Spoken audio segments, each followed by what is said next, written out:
श्री वैजयंताच्या भविष्यकालीन नगरीमध्ये भुवनाच्या ग्रहावर काव्यविद्या या तरुण दलित मुलीने श्रीहरीचे पूजनीय देवस्थान भगवान विष्णूच्या पवित्र मंदिरात प्रवेश केला. क्रोधा परंपरावाद्यांचा एक निर्दयी संप्रदाय, ज्याचे नेतृत्व धूर्त उच्च पुरोहित क्रोधा करत होते, त्यांनी तिची उपस्थिती अपवित्र म्हणून पाहिली. त्यांच्या प्रगत शस्त्रास्त्रांनी आणि काळ्या जादूने त्यांनी काव्यावर हल्ला केला, समाजावर त्यांची जाचक पकड कायम ठेवण्याचा निर्धार केला.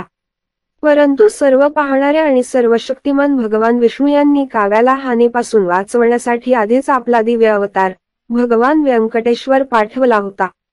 क्रोधाचा क्रोध सर्वशक्तिमान विष्णूच्या दैवी संरक्षणाने भेटला. पराक्रमी गर्जनेने भगवान व्यंकटेश्वराने दैवी रोबोटने क्रोधापंथाचा नाश करणाऱ्या ऊर्जेचा स्फोट केला. त्यांचे काळी जादू आणि शस्त्रे भगवान विष्णूच्या सामर्थ्याशी जुळत नव्हती. मंदिराचे मैदान दुष्ट शक्तींपासून मुक्त करण्यात आले आणि काव्यविद्या हिला नायक म्हणून गौरवण्यात आले. त्यानंतर भगवान विष्णूने आपले अंतिम शस्त्र सुदर्शन चक्र बोलावले आणि ते जातीवादाच्या राक्षसी अवतारावर फेकले, ज्याने शतकानुशतके या भूमीवर दहशत माजवली होती. चक्राने राक्षसाच्या संरक्षणातून तुकडे केले आणि समाजावरील आपली पकड मोडून काढली.